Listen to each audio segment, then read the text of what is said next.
This one here that we're gonna play This is like stupid new. Alright? Just stupid new. We're just gonna play it because what the hell, why not, right? Right. You guys wanna hear a stupid ass new song, right? Yeah. Cool. It's a little different, but it's fun.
Now we should be good.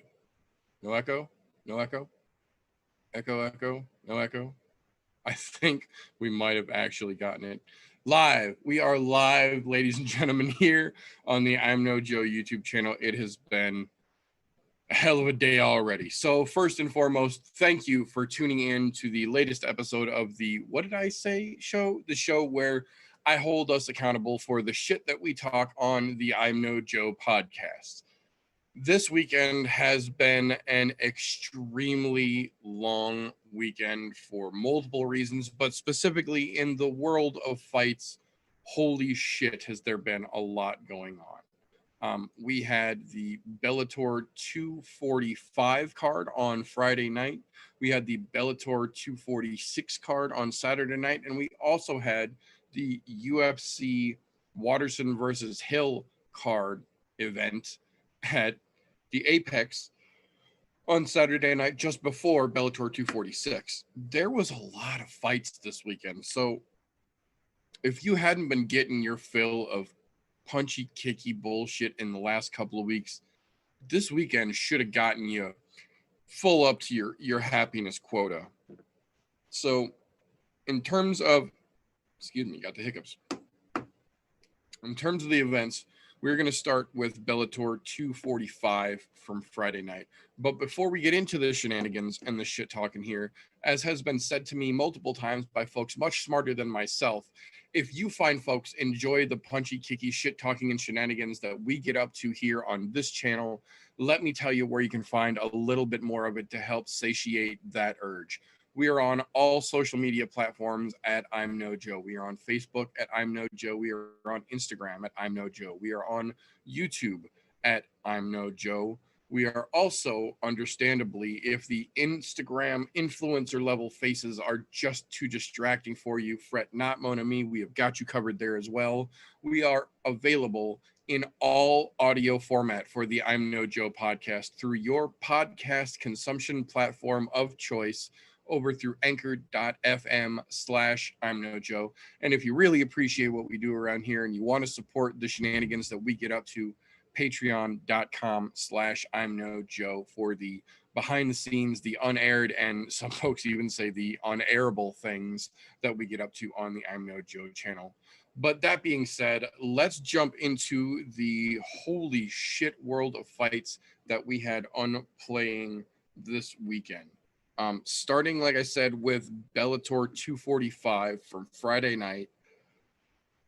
This card had so many nut shots. Now, I know we had a card on the UFC not too long ago that seemed like the night of 1,000 nut shots, and I get it. That was a bad night for groin strikes. Bellator 245 Friday night was trying to break that record. Amongst many other things. Tyrell Fortune, the 6'8" monster over in Bellator, essentially lifted a man off the ground and broke his cup. He hit him so fucking hard in the groin. I genuinely feel bad for that gentleman. Then, excuse me. Then we had a very interesting moment where Raymond Daniels, a legitimate world-class kickboxer, has, like Joe Schilling and many others, made their way from the world of kickboxing into the world of MMA. Raymond Daniels literally spent the week doing press talking about how you have to be humble and you have to stay humble and you have to be humble and you can't overestimate and you have to be humble and you have to be humble. And then in the last 48 hours before he fought, did almost nothing but talk shit about his opponent. And then to put a cherry on top of that Sunday, he spinning wheel kicked his opponent in the dick, not once, but twice. And they still didn't call it a fucking disqualification. They called it a no contest. That should have been a disqualification. Tyrell Fortune's earlier in the night was, you could see it in the slow motion. It was unintentional. Raymond Daniels, on the other hand, The first one was questionable. The second one was ironically placed exactly in the same spot, which was on the dude's groin. My damn marker is dying here. Ain't that about a bitch? Did have another one over here. I don't know where it went either. Awesome. Okay. So Friday night, Kat Zingano looked pretty goddamn good at 145 pounds over in Bellator. She came in fit and ready to get, and she did. Gabby, the gal that she was fighting, came in for a fight of 145. Oh my God, I can't stop yawning. I'm sorry. For a featherweight fight, 145-pound limit. Kat came in exactly on the money at 145 like a fucking pro. Gabby stepped in to the scale at 150.7. Just not even giving a little bit of a fuck. Well, Gabby Holloway got her ass worked. Kat looked pretty goddamn good. You could tell there was still a little bit of ring rust from just not being in there for a minute, but that didn't last long, and she was clearly fresh through the entire fight. And you could see Gabby slowing down early in the match. Fuck. So, excuse me. Damn it, today's fucking crazy. So, main event. We talked about it on Thursday. They confirmed it for us on Friday. Phil Davis and Lyoto Machida have both been in the world of combat sports in one form or another for almost 20 years each. It's time. It's time. Both of them. And the fucked up thing is that we just watched Phil look so good in his last couple fights, and then all of a sudden he looked like the Phil that he was half a dozen fights ago when he just couldn't fucking get it together. And Lyoto looked just as bad. I love the Dragon. Fucking Lyoto Machida is one of the greats, but man, he looked like shit. So did Phil. Both of them. How the fuck do you throw an entire fight and the total number of significant strikes is 29 for Phil Davis, 27 for Lyoto Machida? That's a main event. That's the significant strike count for a main event.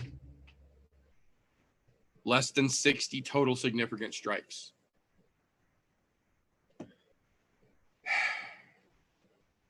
Friday night was a little hard to watch. It was definitely for the hardcore fans, but even then, it was a little hard to watch. So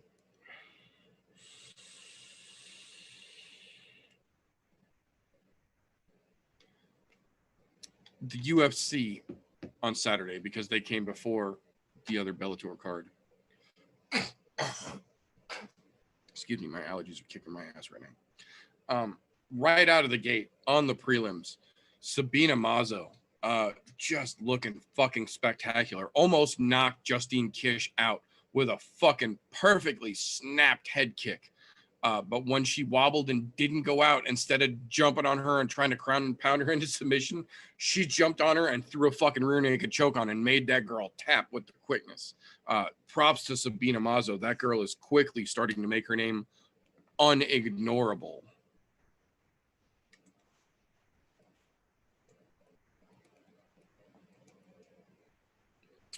Sorry. Sabina Mazo is getting hard to ignore any way you look at it in the UFC game. Quickly putting herself in the ranked area of the ladies' side, I believe. Now, Let me see if I can pull this up here real quick. Give me one moment.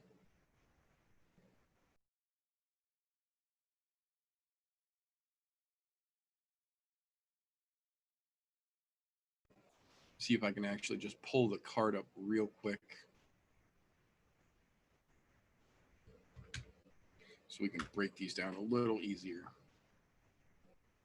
Sometimes the way this works is while we're watching the fights, I scribble my notes down. Sometimes they're even hard for me to understand because I don't put them necessarily in the order that the fights happen. I put them in the order that they come to me. So sometimes I'm just putting a first name. Sometimes I'm just putting a last name.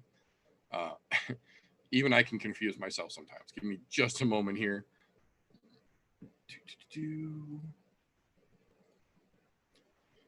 There we go. Okay, pulling the fight card up now.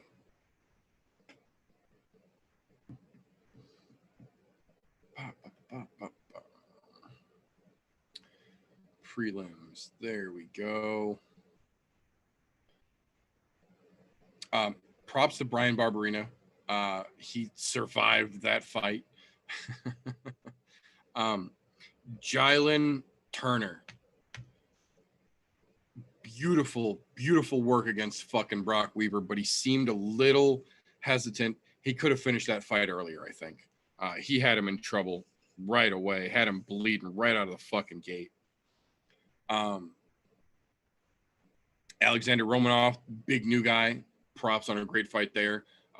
Kevin Kroom, the story of the evening, takes the fight on 1 day notice. Ends up having to leave his car in the parking lot in the long-term expensive parking, or he's going to miss the flight to get to Vegas so he can take the fight to begin with. Makes it last minute, shows up, does fucking work. 31 seconds, subs Roosevelt fucking Roberts. A, beautiful fucking debut into the UFC. B, Roosevelt Roberts. I'm starting to think that maybe he's a fluke. The good that we saw in him early on might have just been the best of what he had to offer, and it was a one-time ordeal.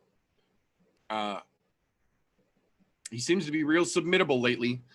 Jim Miller, to his credit, is a bad motherfucker, but this is 2 in a row that he got subbed fairly fucking quickly.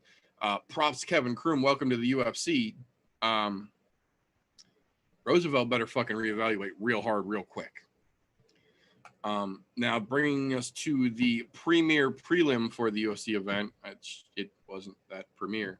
Sijiri Eubanks versus Julia Avila, which she has corrected everyone. It's not Avila, it's Avila. So Julia Avila basically gave that fight away. The fight was hers to win. Eubanks was not doing anything special, and she wasn't doing anything particularly great. But Julia looked hesitant. She was slow to react. She wasn't countering properly, and she was just walking herself into bad situations during the fight. And you hate to see it. You hate to say you hate to see it, but you hate to see it even more if it's bad enough that it makes you say you hate to see it. Well, spoiler alert, you hate to see it. She gave the fucking fight away, and the judges agreed with it. So Eubanks got the fucking nod. So bringing us up to the main card, holy shit. Billy Quarantillo could have finished that fight in the second round. Excuse me, I just realized I called him Quarantillo, and he has corrected us as well. His name is Quarantillo. So he says, so Quarantillo it will be. Billy Quarantillo could have finished that fight in the second round. Ended it very abruptly in the third round, though. Holy shit. Beautiful fucking combination.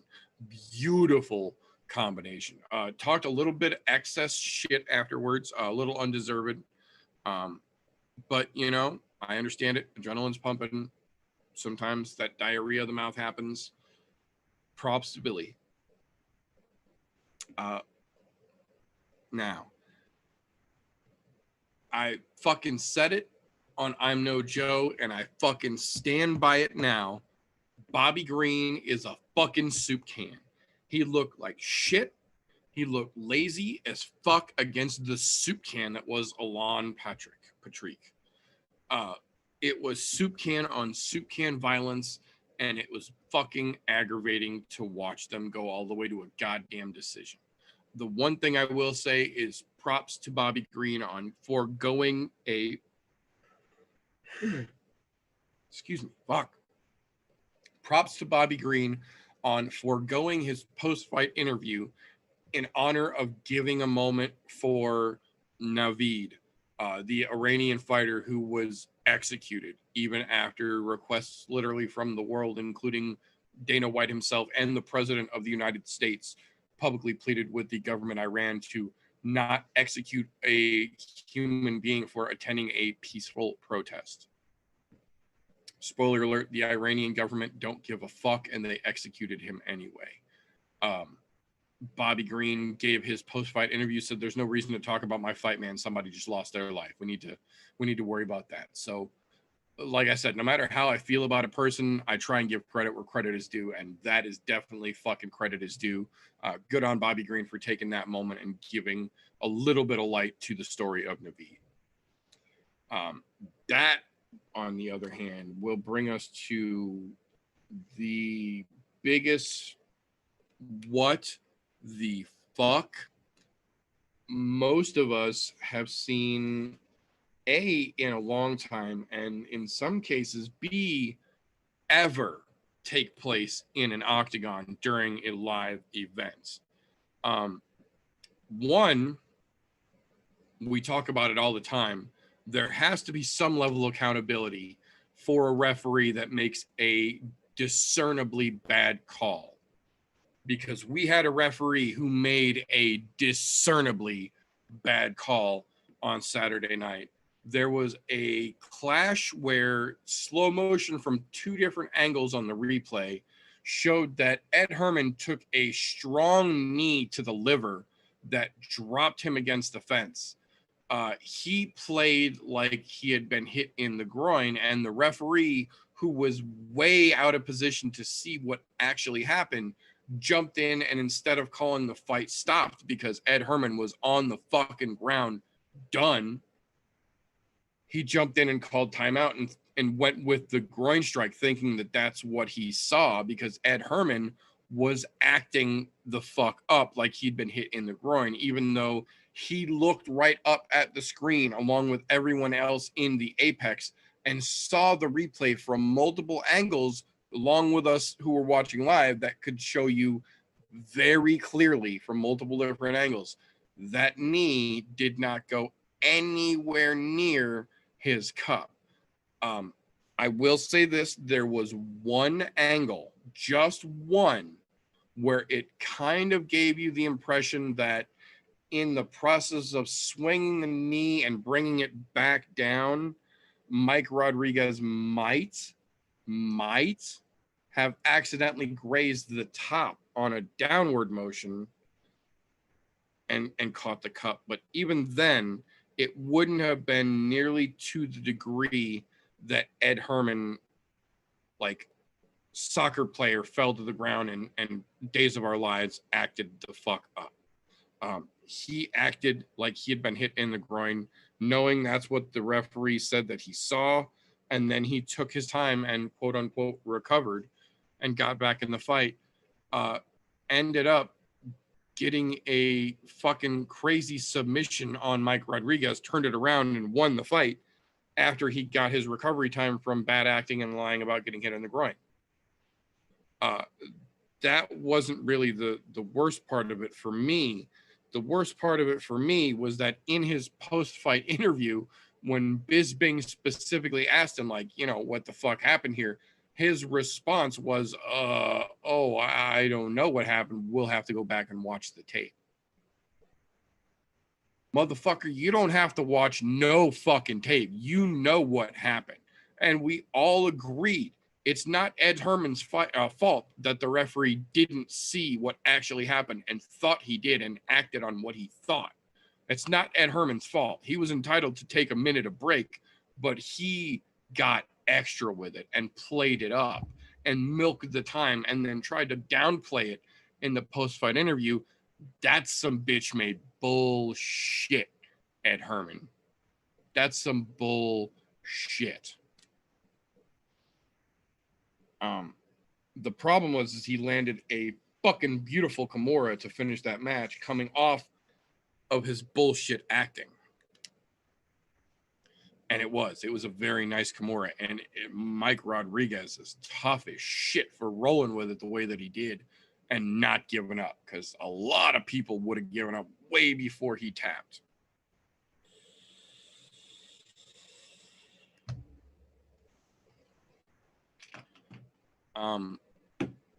That will bring us to our People's Co-Main event.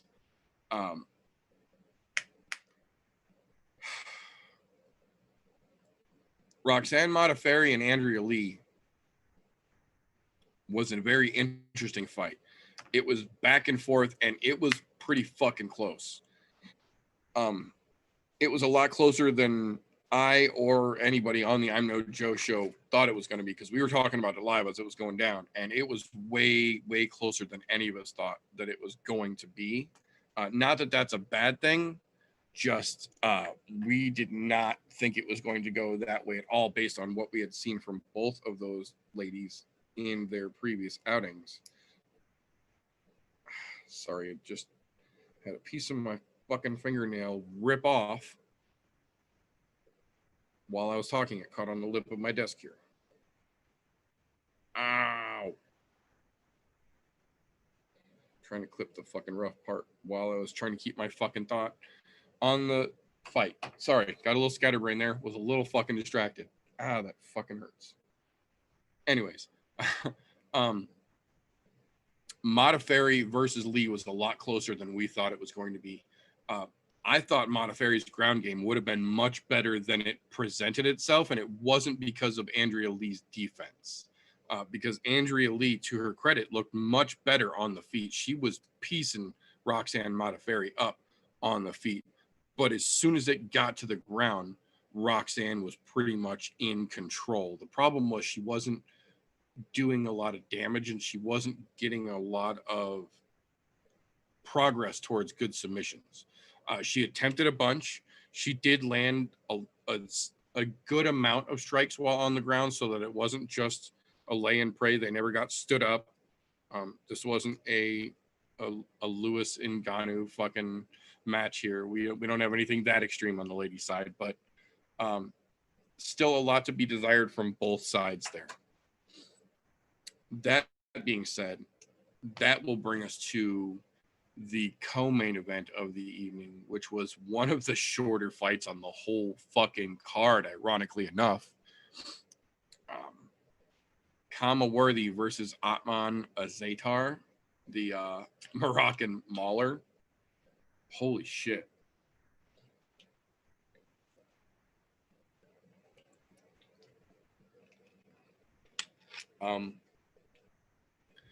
TLDR, Kama Worthy was not worthy in the least bit. Atman came out from the jump swinging for the fucking fences, not concerned in the least bit about catching anything back, was literally just swinging. I don't want to say reckless is the wrong word. Without fear of repercussion, I think is the best way to put it. He came out and was throwing fucking hammers from the jump, and they connected. Boy, did they fucking connect. Kama Worthy got fucking hurt.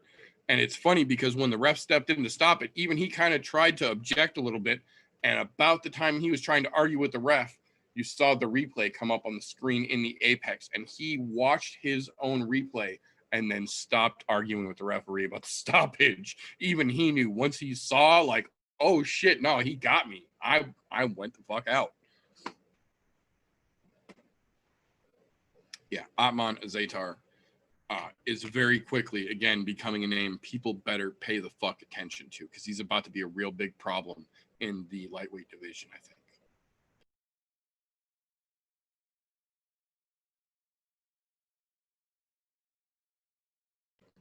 Sorry about that. But that will bring us to the main event of the evening for UFC. Michelle Karate Hottie Watterson versus Angela Overkill Hill.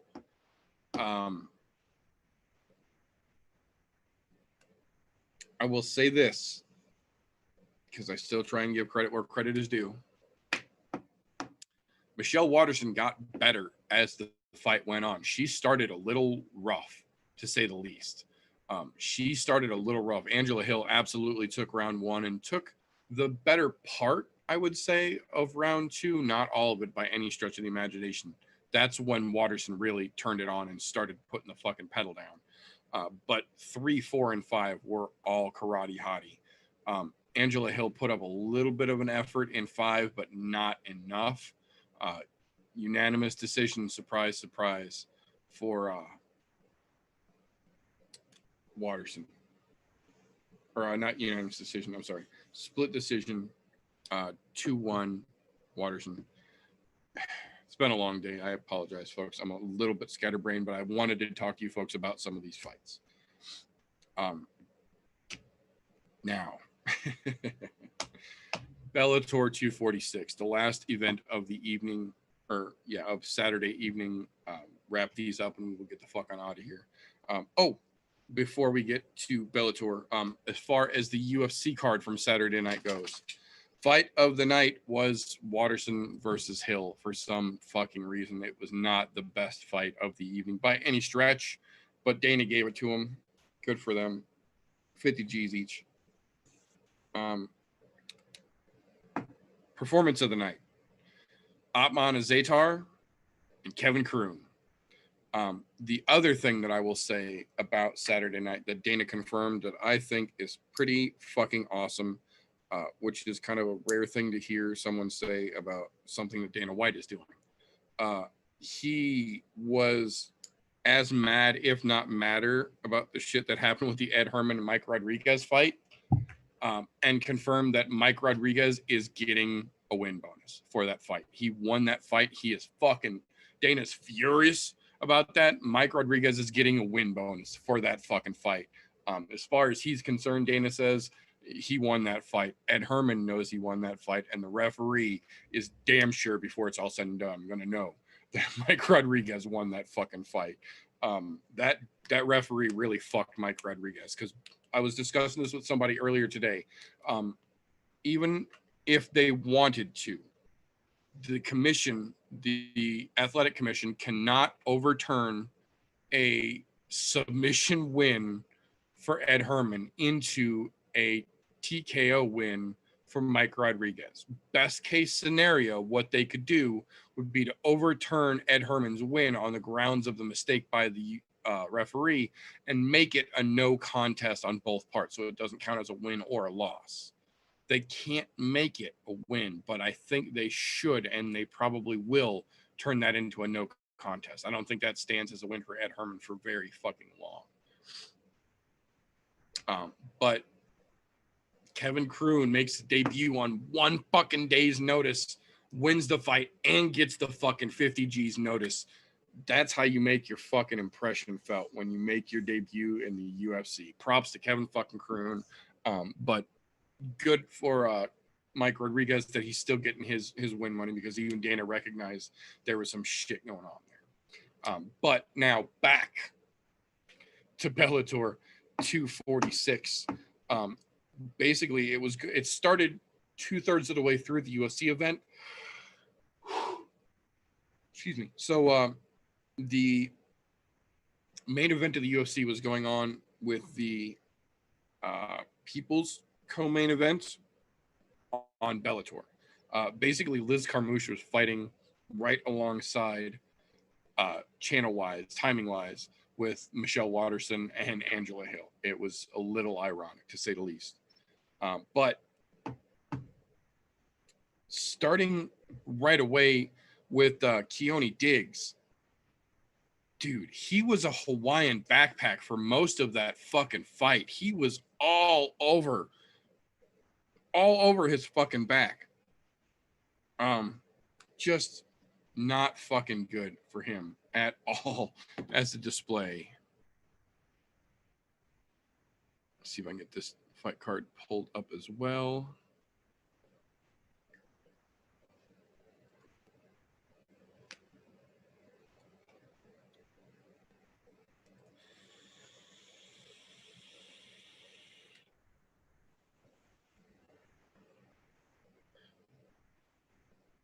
Yeah. Derek Campos basically got outworked everywhere in that fucking fight. There was nowhere that they took it that Keone Diggs wasn't just having his fucking way and doing what he wanted to with Derek Campos. I will say the Liz Carmouche versus Deanna Bennett fight was way more competitive, even though it was shorter, than Kat Zingano versus Gabby Holloway. Kat Zingano versus Gabby Holloway felt a lot like Kat kind of getting her feet back underneath her in terms of MMA, and then just outworking a way less experienced, way more out of shape, way more out of shape soup can, whereas Liz Carmouche came out against somebody who was legitimately giving her problems, but she solved those problems real quick and managed to sink herself a beautiful submission with the fucking quickness. That being said, that brings us to the Bellator co-main event. I said it when we talked about it on I'm No Joe. I'm going to say it again now. This was a fucking overly slept on fight. Neiman Gracie is the face of the new breed of Gracies. He is that next evolution of Gracie Jiu-Jitsu meets full, well-rounded boxing and grappling and just a true MMA technician, a literal mixed martial artist in the truest sense of the word. In this case, he just happens to have Gracie Jiu-Jitsu as his fucking base level to build off of. And it looked beautiful. He submitted John Fitch for the second and final time in his career, because after Neiman submitted him, John Fitch officially retired, took his gloves off then and there and set them down in the octagon. And Neiman Gracie gave up his interview so that John McCarthy could talk with John Fitch when he decided to retire and give him his moment to say his piece and to thank the crowd. I'm getting fucking goosebumps talking about it right now. I'm not fucking joking. Neiman Gracie gave his fucking moment up so that John Fitch could talk with Big John McCarthy and officially retire respectfully, and he could thank the crowd and thank his coaches and his team and everyone else, and said literally that I've been thinking about retiring for a while. I just didn't want to go out on a loss. And when the last fight was a draw, I thought, well, I better give it one more go. And when Neiman came in, Neiman got it. And John Fitch's own words, there is no person I would rather pass the torch on to than this gentleman here. He is a perfect example of sportsmanship that we strive for in this world. And then he retired and walked away. I mean, realistically speaking, without the juice that everyone is pretty fucking sure he's on, he should have retired a couple of years ago. But hey, he sauced up, got big, came back, was relevant and competitive for a while, but that while has come to its end, and now his watch is ended. John Fitch is done.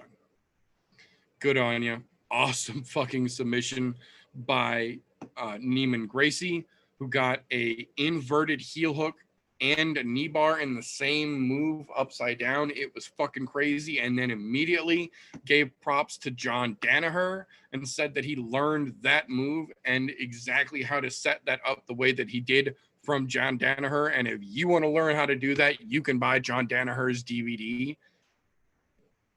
And everyone was like, did he really just fucking sale pitch the Danaher system DVD?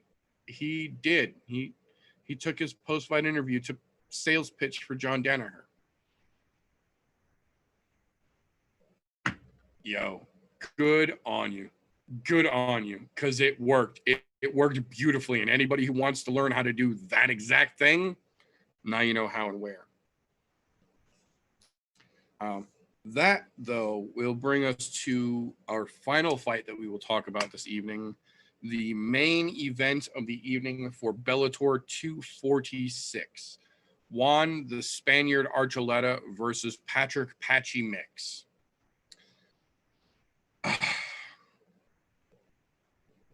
This fight came down to a matter of experience dictating game plan. Patchy came in working hard. You could see he fucking wanted it, but you could also see he wasn't good with how he was expending his energy and where he was choosing to burst and explode and where he was choosing to reserve and kind of coast. And this was a 5-round title fight. Like, this wasn't going to be decided in the first round. And I think the only person who didn't really know that was Patchy Mix. To his credit, he landed some beautiful shots and a couple times had Juan hurt. I don't want to say in trouble or in danger, but he had him hurt a couple times. The problem was Juan Archuleta's experience shined through. He could read almost everything that Patchy was throwing at him or was going to throw at him like a book. And just relentlessly, from the first chance he got until the end of the fight, was throwing body shots of every which way, shape, and size from every angle. He paid dividends to that kid's body from the beginning, and it slowed him down almost immediately, but he didn't stop. He held it to him, just overworked him, and outground him all the way through to get the decision and get the belt. Juan Archuleta is now the Bellator bantamweight title holder. I'm curious to see what they're going to do with him, especially considering Patchy Mix was talking all kinds of shit this week about how he's the best 135-pound fighter on the planet and that he would knock Peter Yan the fuck out. And then couldn't stop Juan Archuleta, who's not a 135-pounder, from coming down to 135 pounds and beating that ass to take the fucking belt back home with him. And I think maybe the worst part about Patchy Mix getting so cocky and ill-prepared and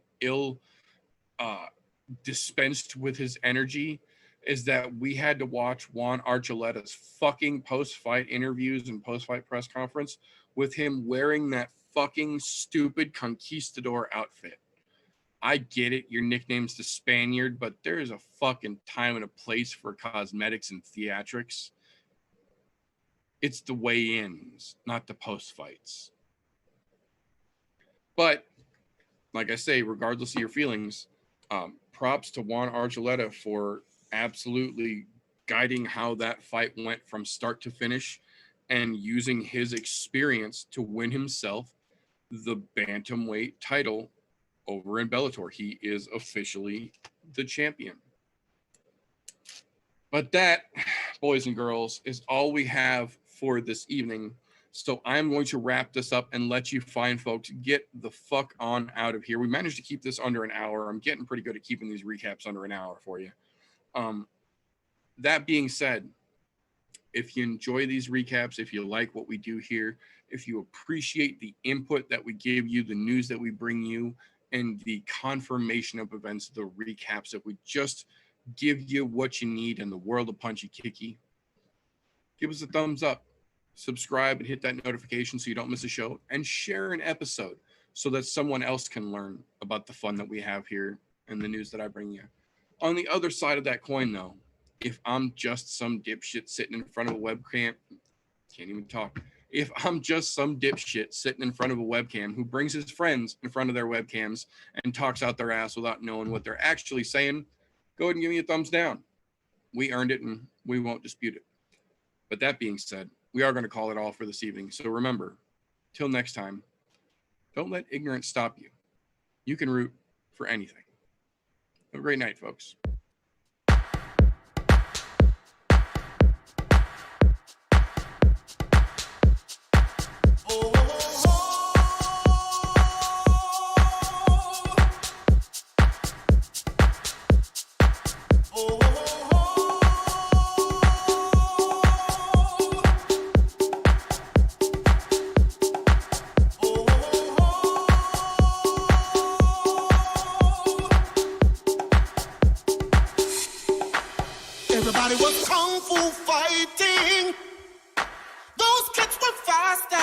lightning.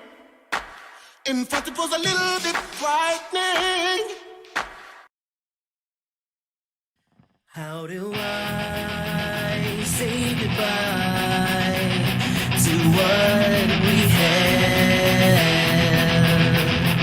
The good times